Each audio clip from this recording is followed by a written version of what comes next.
सच्चाई सच छुपने नहीं देंगे। बिहार में अब होगा बहुत बड़ा खेला और ये जानना होगा कि कौन है किसके साथ और कौन है अकेला।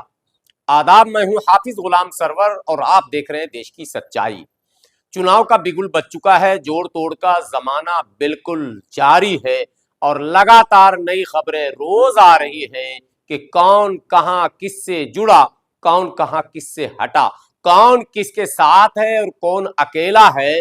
ये सारी खबरें लगातार देश के अलग अलग कोने से आ रही है। बिहार की राजनीति को अगर करीब से देखें तो आपको सबसे पहले 2019 के उस चुनावी समीकरण को देखना और जानना होगा। कारण कि 2019 में जो दल जिसके साथ थे, ठीक उसके विपरीत अब 2024 में वो तमाम दल दूसरे खेमे में है, कुछ एक को छोड़कर। 2019 के चुनाव में जब आप देखेंगे उपेंद्र कुशवाहा को, तब उनका राष्ट्रीय लोक समता पार्टी महागठबंधन में था और उन्हें हिस्से में दिया गया था 5 सीट। काराकाट से स्वयं लड़े थे, चुनाव हार गए। 2020 में फिर समीकरण बदला और उपेंद्र कुशवाहा सबसे अलग होकर अलग गठबंधन बनाए, स्वयं चीफ मिनिस्टर कैंडिडेट भी बन गए, हालांकि कहीं भी सफलता नहीं मिली। बाद के दिनों में उपेंद्र कुशवाहा जनता दल यूनाइटेड में अपनी पार्टी का विलय कर लिए और जनता दल यूनाइटेड के कोटे से उन्हें बनाया गया एमएलसी और नीतीश कुमार ने संसदीय बोर्ड का चेयरमैन भी बनाया। लेकिन नीतीश कुमार से भी उपेंद्र कुशवाहा की बहुत लंबी नहीं चली और उपेंद्र कुशवाहा नीतीश कुमार से फिर जुदा हुए और उन्होंने फिर अपनी एक पार्टी बनाई। यहां तक बात रोकता हूं, आगे बताऊंगा आज उपेंद्र कुशवाहा कहां खड़े हैं, किसके साथ हैं या क्या वो अपने आप को अकेला महसूस कर रहे हैं। लेकिन बिहार की राजनीति में सबसे दिलचस्प, जी हां, जो नाव लेकर निकले थे अपनी बिरादरी के नैया को पार लगाने, जी हां, मुकेश सहनी चुनाव चिन्ह जिनका नाव था और कह रहे थे कि हम अपनी बिरादरी की नैया को पार लगाएंगे 2019 में। जी हां, 2019 से पहले तो भारतीय जनता पार्टी के स्टार प्रचारक थे, लेकिन 18 में पार्टी बनाई, 19 में महागठबंधन में आए, सीटें उन्हें भी मिली, वो स्वयं खगड़िया से लड़े, चुनाव हार गए। लेकिन 2020 में वो फिर एनडीए के पार्ट बन गए, यानी भारतीय जनता पार्टी के साथ हो गए। 2020 में सफलता तो मिली, इन्हें एमएलसी बनाया गया, इनके विधायकों को भारतीय जनता पार्टी ने तोड़कर अपने पाले में कर लिया, इन्हें मंत्री भी बनाया गया, लेकिन भारतीय जनता पार्टी से इनके रिश्ते लंबे नहीं चल पाए और आखिरकार राहें अलग हो गई। तो आज मुकेश सहनी कहां है, किस जगह है, किसके साथ है या अकेले हैं, इस पर भी बात करूंगा। वीडियो में आप बने रहेंगे। लेकिन एक और चर्चित चेहरे, जी हां, जीतन राम मांझी। जीतन राम मांझी भी पिछले 2019 के चुनाव में महागठबंधन के साथ थे, इन्हें भी सीटें मिली थीं, ये स्वयं गया से लड़े थे, ये भी चुनाव हार गए। लेकिन 2020 में जीतन राम मांझी एनडीए के साथ चले गए।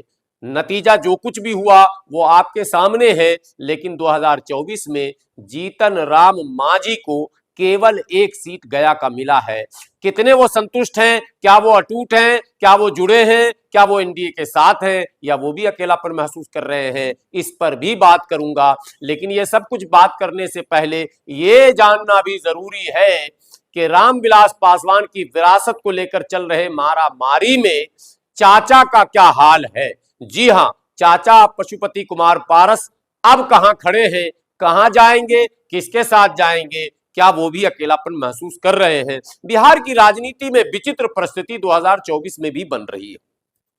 लोगों को यह समझ में नहीं आ रहा है कि आखिर ऊंट किस करवट बैठेगा। चुनाव में तो लोग वोट डालने के बाद प्रतीक्षा करते ही हैं कि परिणाम क्या होगा, लेकिन चुनाव से पहले लोग प्रतीक्षा कर रहे हैं कि भाई अंजाम क्या होगा, गठबंधन किस तरह का स्वरूप धारण करेगा और कौन सा गठबंधन किसके सामने जाकर अपनी बात रखेगा।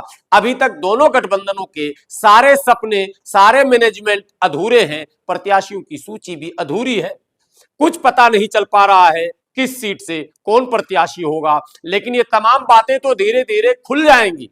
लेकिन उपेंद्र कुशवाहा जो पिछले दिनों लंबी चौड़ी बातें कर रहे थे, मुख्यमंत्री तक के प्रत्याशी थे, उन्हें एनडीए ने केवल 1 सीट काराकाट का दिया है। तो क्या उपेंद्र कुशवाहा अपने 1 सीट पर संतुष्ट हैं?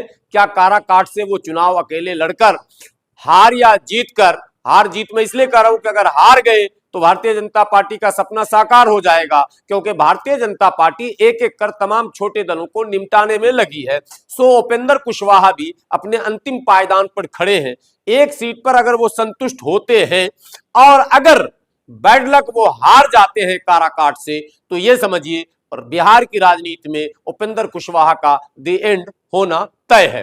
ठीक इसी तरह से जीतन राम मांझी भी गया की एक सीट पर अगर संतुष्ट होते हैं और पिछले चुनाव की तरह इस बार भी अगर हार जाते हैं, मैं सियासी पंडित नहीं हूं कि मैं कह रहा हूं कि वो हार ही रहे हैं, लेकिन अगर हार जाते हैं तो जीतन राम मांझी के भी राजनीतिक कैरियर का आखिरी चुनाव ही ये कहा जाएगा।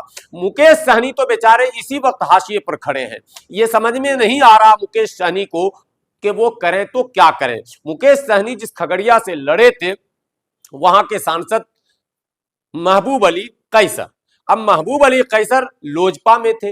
लोजपा जब दो टुकड़े में बट गया तो महबूब अली कैसर चाचा के साथ चले गए। सत्ता के साथ तो सभी लोग जाते हैं, दल बदल के तो इतने मामले सामने आए हैं कि जनता अब इस पर चर्चा भी करना नहीं चाहती। सो महबूब अली कैसर चाचा के साथ चले गए। अब जब चाचा पूरी तरह से बीच मझधार में फंस चुके हैं और भतीजे ने पटखनी दे दी है और चिराग का चिराग जब रोशन हो गया है, तो महबूब अली कैसर भी चिराग के दरवाजे पर शमा और परवाने की तरह वो चक्कर काटने लगे हैं। हालांकि कब तक उनकी दीवानगी बरकरार रहेगी और क्या वाकई चिराग वापिस महबूब अली कैसर पर भरोसा जता पाएंगे, उसे टिकट दे पाएंगे, ये भी भविष्य के गर्भ में है। लेकिन वो चिराग के खाते में है खगड़िया सीट, जहां मुकेश सहनी चुनाव लड़ते थे या जहां लड़ने का इरादा रखते हैं। ऐसे में मुकेश सहनी को अगर महागठबंधन ने अपने पाले में नहीं लिया तो क्या होगा? क्या मुकेश सहनी अपनी पार्टी से अकेले ताल ठोकेंगे? क्या मुकेश सहनी बिहार के कई सीटों पर लड़ जाएंगे? क्या उनके पास इतने पर्याप्त मात्रा में प्रत्याशी हैं, या क्या स्वयं उनकी पूरी तैयारी है खगड़िया से लड़ने की? ये सारे बड़े प्रश्न हैं जिसका उत्तर समय के साथ आपको मिलता चला जाएगा। लेकिन फिलहाल मुकेश सहनी की नाव बीच मझधार में फंसी हुई है, ये तो तय है। अब सवाल यह पैदा होता है कि जिस मुकेश सहनी को भाजपा ने स्टार प्रचारक बनाया, जिस मुकेश सहनी को भाजपा ने मंत्री बनाया, उस मुकेश सहनी को आखिर दूध की मक्खी की तरह किनारे फेंक कर भारतीय जनता पार्टी क्या प्लान बनाना चाहती है? भारतीय जनता पार्टी छोटी पार्टियों को उभरते देखना पसंद नहीं करती, एक एक कर सबको निपटाती है। शो ऐसा लग रहा है इस चुनाव में मुकेश सहनी भी शायद निपट जाएंगे। तो कुल मिलाकर जो तस्वीर सामने है बिहार की, वो धुंधली है और एक सीट ऐसी भी है जहां गठबंधन खुद मझधार में फंसा हुआ है और उस सीट का नाम है सीवान। सीवान में जहां एमआईएम ताल ठोक रही है कि हम चुनाव लड़ेंगे, वहीं जेडीयू ने अपने प्रत्याशी का ऐलान कर दिया है, लेकिन आरजेडी के कोटे से यानी महागठबंधन के कोटे से अब तक ये तय नहीं हो पाया है कि प्रत्याशी उनका कौन होगा। वहां शहाबुद्दीन फैक्टर अभी भी बरकरार है। यदि महागठबंधन ने कोई तीसरा प्रत्याशी वहां उतारा तो फिर क्या होगा, इस सस्पेंस पर पर्दा तब तक है जब तक के प्रत्याशियों की पूरी सूची सामने नहीं आ जाती है। कुल मिलाकर बिहार के संदर्भ में कहा जा सकता है कि लोकसभा चुनाव 2024 की तस्वीर पूरी तरह से अभी धुंधली है और कई लोग अपने आप को किसी के साथ समझते हैं, कई लोग अपने आप को अकेला समझते हैं। हाँ, एक बड़ा खेला जो कल हुआ वो ये था कि जन अधिकार पार्टी लोकतांत्रिक के राष्ट्रीय अध्यक्ष पप्पू यादव, जी हां, पप्पू यादव कांग्रेस में विधिवत रूप से शामिल हो गए और अपनी पार्टी का विलय कर दिया। तो क्या बड़ी पार्टियां इंतजार कर रही है कि और दूसरी पार्टी भी आए और हमारी पार्टी में मर्ज कर जाएं? शायद ऐसा ही लगता है। और कांग्रेस, भाजपा समेत आरजेडी को भी इस बात की उम्मीद है कि शायद मुकेश सहनी भी यही कदम उठाएंगे, शायद दूसरे छोटे दल के लोग भी यही कदम उठाएंगे। आप भी देखें, मैं भी देख रहा हूं, इब्तिदाई इश्क में रोता है क्या, आगे आगे देखिए होता है क्या। कमेंट बॉक्स में अपनी राय जरूर देंगे। देश की सच्चाई चैनल को अगर यूट्यूब पर पहली बार आप देख रहे हैं तो इसे सब्सक्राइब जरूर कर लेंगे। वीडियो बेहतर लगे तो शेयर जरूर करेंगे। शुक्रिया।